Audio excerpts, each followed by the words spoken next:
Traffic നിയമലംഘനങ്ങളും അതിലൂടെ ഉണ്ടാകുന്ന അപകടങ്ങളും ലോകത്തിന്റെ എല്ലാ ഭാഗത്തും വലിയ പ്രശ്നം തന്നെയാണ് സൃഷ്ടിക്കുന്നത്.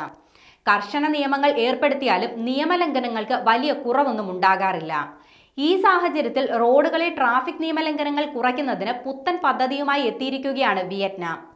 ട്രാഫിക് നിയമങ്ങൾ ലംഘിക്കുന്ന ഡ്രൈവർമാരുടെ വിവരങ്ങൾ റിപ്പോർട്ട് ചെയ്യുന്നവർക്ക് $20, അതായത് 17,000 രൂപ വരെ പ്രതിഫലമായി ലഭിക്കുന്ന പദ്ധതിയാണ് വിയറ്റ്നാം ഏർപ്പെടുത്തിയിരിക്കുന്നത്.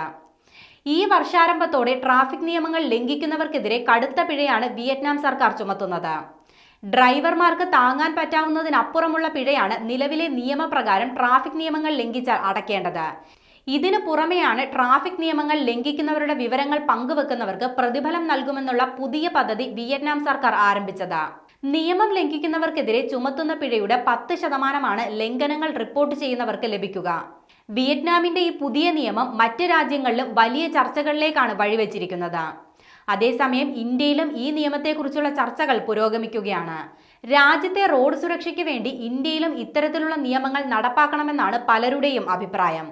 ഇങ്ങനെയൊരു നിയമം ഇന്ത്യയിൽ പ്രാബല്യത്തിൽ വന്നാൽ നിരവധി ഇന്ത്യക്കാർ കോടീശ്വരന്മാരാകുമെന്നുള്ള രസകരമായ പോസ്റ്റുകളും സോഷ്യൽ മീഡിയയിൽ നിറയുന്നുണ്ട്. നിയമലംഘനങ്ങൾക്കുള്ള പിഴയുടെ ചർച്ചകളോടൊപ്പം തന്നെ ഇരു രാജ്യങ്ങളിലെയും ഗതാഗത സംവിധാനങ്ങളെക്കുറിച്ചുള്ള ചർച്ചകളും പുരോഗമിക്കുന്നുണ്ട്.